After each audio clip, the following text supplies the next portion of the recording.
Thank you, Ryan. Thank you for coming to this talk. I like to go kind of quick because I like to, pack in as much information as possible. So this talk will be uploaded to the Vault, and I've also uploaded the slides in PDF form. So just feel free to let it kind of wash over you. Also, make sure to fill out the survey that I think is emailed to you within 15 minutes, especially if you enjoyed it. Check your spam folders. If you didn't enjoy it, it's just spam, don't worry about it. Let's get started. So this is 1,000 Tiny Tales, Emergent Storytelling in Slime Rancher.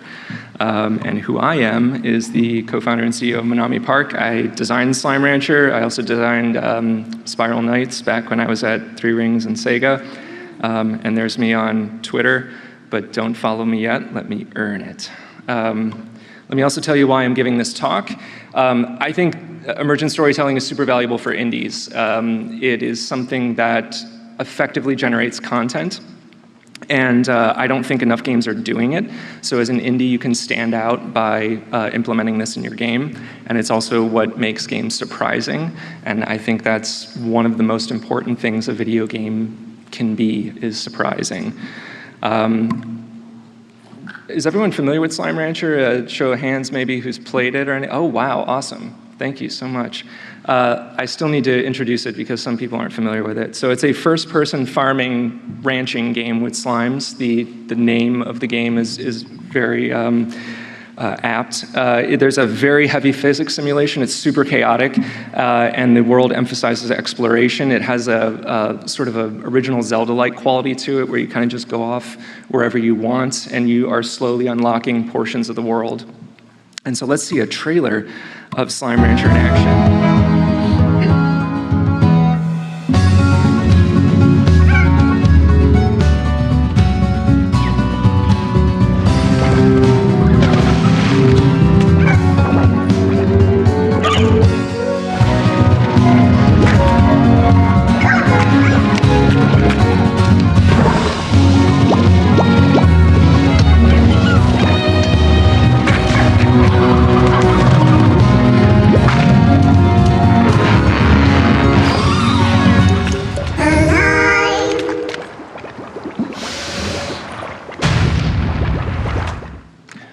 Slime Rancher. And now next is my favorite slide here. It was a big hit for us. This was Monami Park's first game, and it did very well. And the reason I'm showing you this is, one, I think it sort of validates my talk a little bit, but two, because I think a not insignificant portion of our success is because Slime Rancher has emergent storytelling qualities to it. If you watch YouTube videos of it in action, that becomes very apparent. I think that's sort of why people enjoy this. So about emergent storytelling, full disclosure, I am not an expert on emergent storytelling, nor does Slime Rancher execute on it particularly well, and that is the entire point of my talk. We did not set out to make a game that is all about this subject, but it does it a little bit, and it does it pretty well, and we think that really contributed to its success. So that's why I want to talk about my experience with it and my opinions on this sort of thing, because I don't think you need to be an expert in this subject in order to implement it well into your game. But first, we need to know what the heck emergent storytelling is. My definition is when game systems tell a story, often through gameplay that wasn't scripted. It's often called emergence, behaviors, gameplay, storytelling. To me, it's all the same thing. It's all stories. At least that's how players are going to perceive them. In reality, it's you cook emergent behaviors into the actors in your game, which generates emergent gameplay, which is then viewed as emergent storytelling. But the terms are used fairly interchangeably, so keep that in mind. Regarding these stories too, they can be really short. We're not talking about Dwarf Fortress levels of long-form narrative that are generated here. It can be a tiny little moment, and oftentimes those moments are the most memorable thing. They're basically just a sequence of and-thens. The most common form of emergent storytelling in a game is just sort of a chain reaction of events that ultimately terminates and the player goes, whoa, that was crazy. So let's look at some games that incorporate this. These are obviously sort of the heavy hitters here, the creation or base building games. These games tend to be all about emergent storytelling. Because the player is able to modify the game space, and when they do that, they're disrupting the space in such a way that emergent behaviors can thrive. So these are sort of some very classic examples. Next, we have multiplayer-focused games. And the reason why these generate emergent stories is because you have other people in them. And anytime you have other people in a shared space, that's going to create emergent stories. Eve, for example, all the best moments ever in Eve that make the news are all these sort of emergent gameplay situations that play out in this sort of space opera fashion. Battlefield, for example, anytime the designers probably didn't anticipate people sitting on wings of planes and shooting other people. It just happened, and they embraced it. And then you have this sort of what I like to think of as like the AAA version of emergent storytelling games. These big sandboxes where actors are bumping into the protagonist, and the protagonist is causing these chain reactions to occur. Leopards eating soldiers you were about to shoot in Far Cry, for example, is sort of an example of an emergent behavior. And Slime Rancher fits into this, but only a little bit. And again, that's the point. But how emergent storytelling fits into a game is the capacity for emergent storytelling in a game is often linked to how much control the designer is willing to give up. And like I said, a little goes a long way. So incorporating emergent behavior at all means kind of letting go a little bit. And here is a great example of two blockbuster games that are very similar, genre definers for their time. One incorporates, in my opinion, emergent behaviors more than the other, and is way more memorable. So Call of Duty, great game. The original Modern Warfare, loved it. But when you're taking cover, and because a Jeep just exploded and you got a sniper on you in that, every time you play that, it's gonna play out pretty much the same. Halo has lots of moments like that.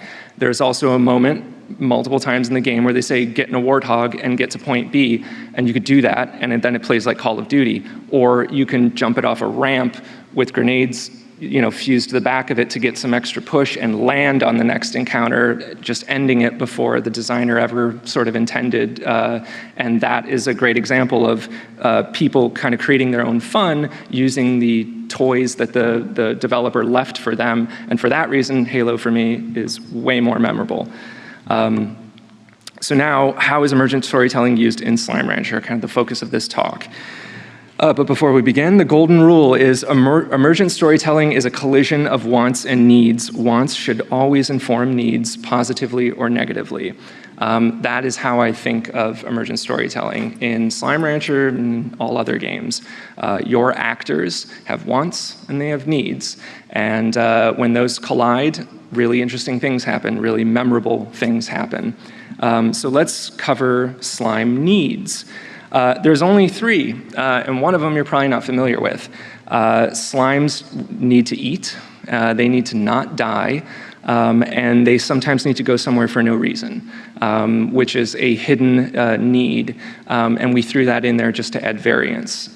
So sometimes a slime, without you knowing it, decides over there is my life now, and will do whatever they need to do to get over there, similar to getting over there to eat, which is, has equal drive for them. So about needs, the more needs you introduce, the harder your system becomes for you and the player to manage. This is super, super important. Slime Rancher sort of succeeds because you need to make sure slimes don't die, you need to make sure they eat. And that's pretty much it. Every other weird thing that the game throws at you is then sort of dealt with while dealing with these two sort of principal needs that the slimes have. So if you're making a game, or if for example, we made Slime Rancher where they also had temperature needs, or some were scared of the dark, et cetera, you're just turning it into a big list of things to manage that all sort of act independently from one another, because that's what needs are. Needs are binary. They either are fed or they're not fed. Wants are way more interesting. Wants are, in Slime Rancher, there's a giant list of them, and You can see none of them are essential for their survival. There's even more than this, but there's not a lot more, because this intersection of wants and needs creates other sort of verbs, if you will, that the player is going to perceive as being scripted, and they're not. That's the whole beauty of emergent behaviors and emergent storytelling. So about wants can be hidden or inconsistently executed, but the player should be able to learn them in time. And as I've said, wants make dealing with needs more interesting. And I'll show you an example of what I mean by this, where these sort of things collide before we get into the kind of slime wants discussion. So this is one of my favorite moments from Slime Rancher that was caught on film on YouTube, and this is a demonstration of people sort of learning the wants and needs in Slime Rancher through discovery. So these guys are eating, the plorts are being collected. I want to maybe start squirting some hens in here.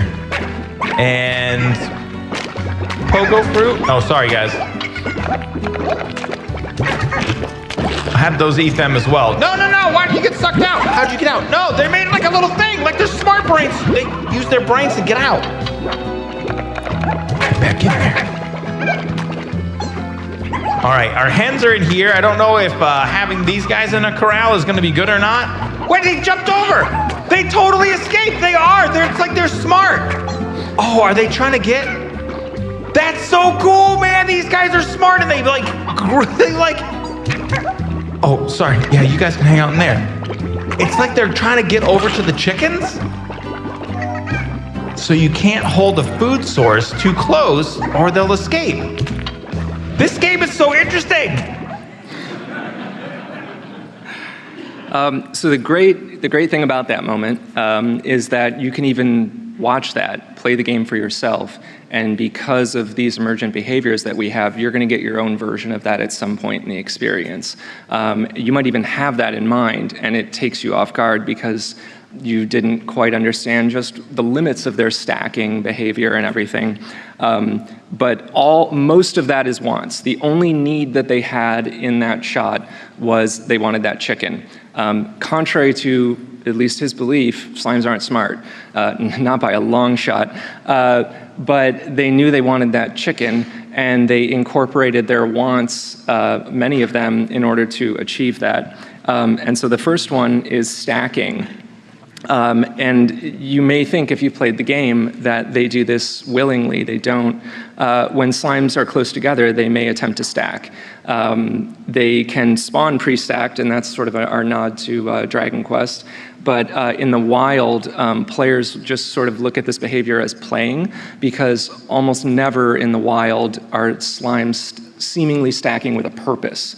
But on the ranch, it's escaping. Yes, it is, because they're just in a confined space. And so naturally, if they're near each other, they stack, and then they drift towards a corner because they're a bunch of sphere colliders. And then when they see a chicken, they start trying to get to the chicken by stacking, because they automatically are doing that. They're like Lego blocks, and then they come over the top.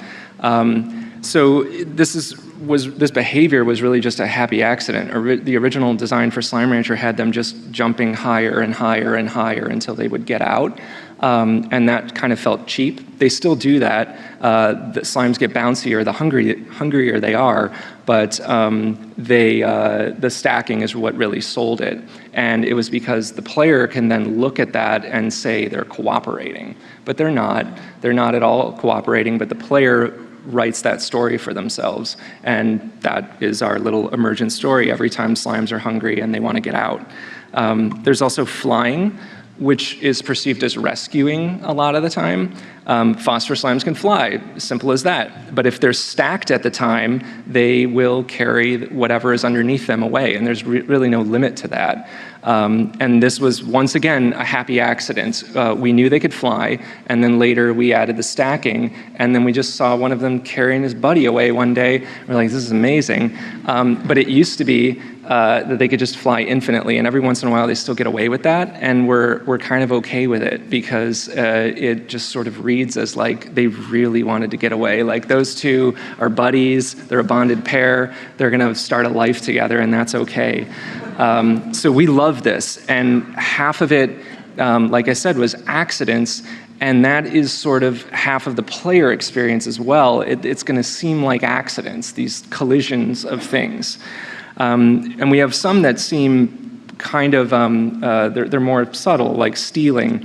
A tabby slime, if anybody owns a cat, they'll know every once in a while you like find this like treasure trove of bottle caps and other garbage that they, really love. Tabby slimes do a similar thing. If they find food that they can't eat, one of their wants that we coded for them is find food I can't eat, take it to another location where food is. That is really what makes tabby slimes kind of difficult.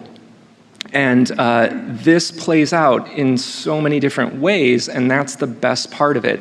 We didn't make the behavior super obvious.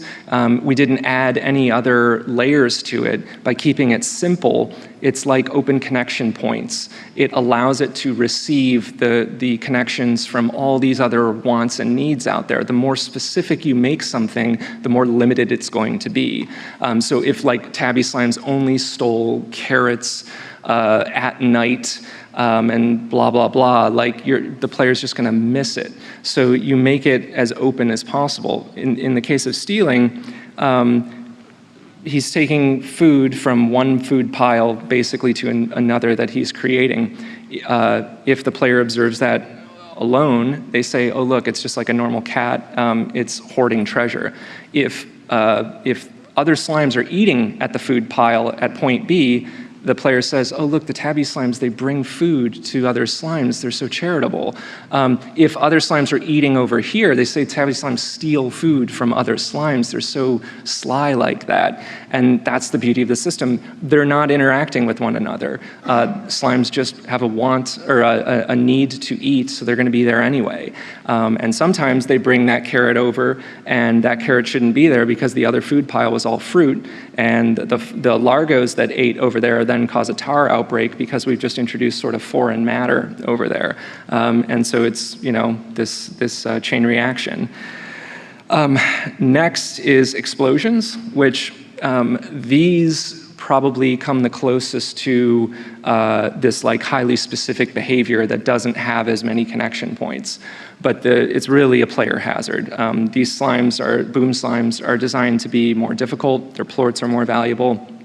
So it's really kind of a balance thing. However, its entire purpose is to just impulse things away. So it's like the tabby behavior, but it's whatever happens to be around it in all directions. And that includes actors, that includes resources, it includes all the pieces that drive our emergent behaviors. Everything in Slime Rancher is just driven by slimes slimes intersecting with resources primarily. And so by adding a slime that booms everything away from it, you can just view that as chaos, but it has a very, very specific purpose. And especially in the wild, it causes things to go where they shouldn't. So in out in the wild on Slime Rancher, we like to think of each sort of room that makes up the world as a cell. And within a cell, our designers will very specifically put hubs of activity in certain spaces. And the idea is that in the beginning, slimes who want to eat this food and that food and this food kind of stay in that area. But if you sit in the areas long enough, or you happen to be close to them and they're live long enough that they're working while you're not viewing it, cross-pollination occurs. And so when cross-pollination occurs, you get the largos and then eventually you get the tar. So anytime you enter a cell in Slime Rancher and the tar are already overtaking it, it's because that was sort of cooking in the background long enough for that to happen. It is never going to just happen. We don't do it that way. So stuff like boom slimes that are impulsing things in all directions are causing that cross-pollination to happen much, much faster. And then the final cherry on top for the design is the vac pack itself. The primary player action in Slime Rancher causes slimes, food, etc. to come together and interact, further encouraging emergent behaviors.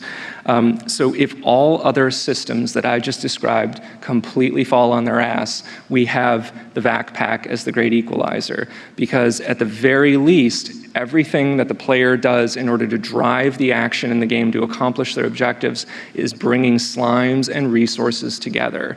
And so in doing so, they're literally just firing off emergent behaviors if they were to interrupt that process at any point, which they do when they see something they want, when they see a gold slime, when a tar attacks them, when they fall off a cliff, when a tabby slime boops their nose. Any of those things are designed to sort of interrupt that action. We always sort of saw Slime Rancher as like sort of chaos management, and this is the reason why the vac tanks are so limited, is that I want the player to say, oh, I want some of this, oh, I'm all full, oh, those guys are about to mix with this, I don't want that to happen, so I'll vac them up and just fire them over my shoulder to get rid of them so I can then get at whatever's happening here. Well, in doing so, you're causing more chain reactions to occur behind you. So the vac pack really does a great job of accomplishing this. So finally, I have a couple of thoughts on emergent storytelling before I wrap up here. The first one is that only half the story matters. So not only can these stories be really, really short, but only half of it actually matters. Players don't need to observe this chain reaction or this sequence in its entirety to appreciate it. In the example of the tabby slime, just seeing a tabby slime arrive with a carrot in its mouth to other slimes and drop it there, they just say, well, a tabby slime came out of nowhere and started feeding this guy. Had they observed the first part of that, they would say, oh wait, no, a tabby slime stole a carrot from another slime and is giving it to another, so maybe it likes these slimes? I'm not sure. And if they only saw the beginning, they might view it as the tabby slime stole the carrot and probably is going to keep it for himself and went off into some place that I didn't see. So there's A, B, C there, and it doesn't matter which parts you see, it's a story to you. They'll figure it out later too. When they finally observe that tabby slime take carrot from point A to point B, they can then start using that information. So now when they are corralling tabby slimes, they have that and they feel rewarded for learning this behavior. It will still take them by surprise though, because the neat thing about wants is they're kind of unreliable. A tabby slime is not going to always steal a carrot, but a tabby slime when it's hungry will always want to eat. And that kind of takes me back to needs need to be limited and they need to be manageable, because if they all of a sudden said, well, every time I work with tabby slimes now I got to work on this stealing thing, and that it just becomes too much and you're just managing lists at that point. Finally, players are in on the joke when it comes to emergent storytelling. Emergent behaviors can disrupt the experience, like truly disrupt the experience. It can cause the player to die unexpectedly when they were in the middle of trying to accomplish an objective, and that sucks. But it rarely breaks immersion. In fact, it is often the most memorable part of the experience. So an example of that would be if you were playing a first-person shooter and an enemy soldier that you had in your sights was just running in place, screaming that he was going to kill you, but into a wall, walking in place. That, in a way, is a sort of emergent behavior because it wasn't intended, but it is flat out a bug. It is not contributing to this sort of surprising event. So when a player encounters a bug like that, it pulls them immediately out of the experience. They immediately say, oh, this game was coded so poorly, this sucks, the AI in this game is bad. But if instead, let's take a similar sort of broken action where enemy soldier screaming at you is about to kill you, and he goes to throw that grenade, and another enemy soldier who was trying to come at you gets in front of it, and it bops off of his head, and it lands at the feet of the guy who immediately threw it, who's still looking seriously at you, and then just explodes. That's totally kind of a bug, or at least not at all intended, and the player will love that. They will say, they'll either think they were responsible for it, they'll think it's hilarious, but the important thing is it had a beginning and a middle and an end. When the soldier is just running into the wall, it doesn't have an end, and it just sits there. It doesn't do anything. So in Skyrim, for example, like if you can use these things that seem like bugs as emergent behaviors. For example, collecting a bunch of townspeople somehow to fight a dragon. That was never probably intended, and it looks ridiculous when like the barmaid is swinging a rag trying to like kill a dragon. But again, players love that. That is like a notch in their belt. That is part of their heroic journey, and it's equal to when they were like climbing up a mountain and taking on a dragon solo. They will remember that the most. So my final takeaway is that your game will be more memorable, more interesting, and have more variety if you add even a little capacity for emergent storytelling. It is one of the few ways games can still truly surprise. So thank you very much.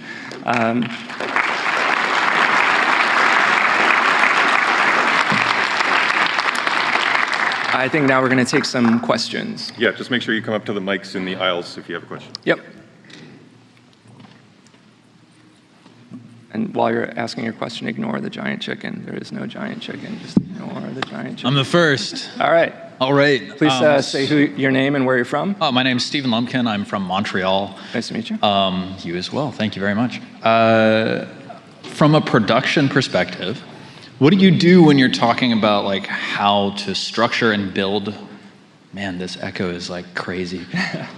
So you're trying to like plan out what emergent behaviors you want to have happen. How do you develop that idea, and how do you move it into a completed sequence of events the player can discover? So how do you plan for emergent behaviors in a scene? How do you build that? Yeah. You start with in the case of Slime Rancher, we start with a single need. The slime's only needed to eat in the beginning, and then you introduce a few wants and you see how that plays, and you just grow it. As soon as you have all your needs accounted for, you're good, and then you basically introduce these wants and see if it breaks the game. It's really fun to push it with wants. The problem with wants, though, is per your question, they're actually pretty difficult to test, and you have to just kind of live in it. In Slime Rancher, we have different ranches set up with different mixtures of slimes, and we're basically just waiting for chaos to occur. But my recommendation is get those needs sorted immediately, and it's easy because you'll have the fewest of them, and then have a whole lot of fun introducing wants on top of that and waiting for them to completely break your game. And then you dial it just back from that, and you should have a good time with it. So you start from like, you implement the new behavior and then you see what happens? Yeah, the first step is trying to force it to happen, and then we often say at Monami Park, we're going to live with this for a while, and you just have to kind of keep it in your head, like, oh, now tabbies can, build robots when no one's looking and cause robotic cats to attack people or something like that. I better remember that. But the really neat thing is you do forget, and then you're really surprised when it happens in front of you. Usually when someone shouts in the office, then we know it worked. But yeah, get it as close to broken as you can, dial it back a little bit. Thank you. Mm-hmm. Next. Hi, I'm Colin McComb, creative lead for Torment Ties of Numenera. My kids wanted me to come and talk to you about this. You mentioned earlier about multiplayer being a good emergent experience. Mm-hmm. Are you planning on adding multiplayer to Slime Rancher at any point in the near future? So I think we would love the idea, but as we've said, Slime Rancher is sort of deceptively resource intensive. It is up there, and I would wager the top 5 most physics intensive games ever made. It's up there with Kerbal for sure. And so because of that, it's really hard to say, and now we're going to double that. You have to have both clients paying attention to this. So we're kicking around some ideas. We haven't announced anything yet. I think, given especially our pedigree, we would love to do it. But we are very, very cautious about promising anything because we literally might reach a point in looking into it where we go, this is physically impossible unless you have, a Scorpio or something like that, and that would be a bummer to say, multiplayer is now available. 10% of Slime Rancher players can actually experience it, have fun. So, yeah. All right, awesome, thank you. No problem. My kids totally love the game. Yes. Mustafa Haq from Bangladesh. When you observe unexpected behaviors happening via interactions with the system, how do you determine whether or not it's something you wish to keep or patch out? Oh, so how do we determine if the emergent behavior is a keeper?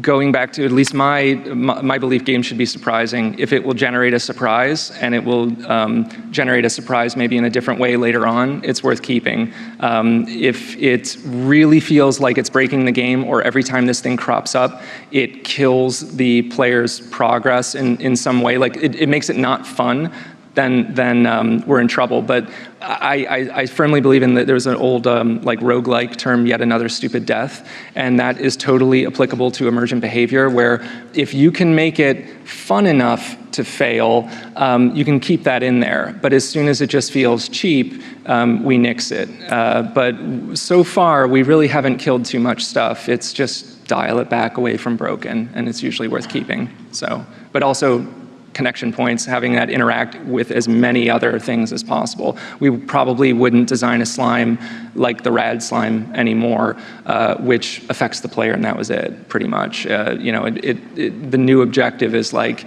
it should interact with as many things as we possibly can. Yeah. Thank you. Okay. Yep. So we have to wrap it up, but I'll be hanging around. So if anyone has any other questions, I'll be available. Thank you very much.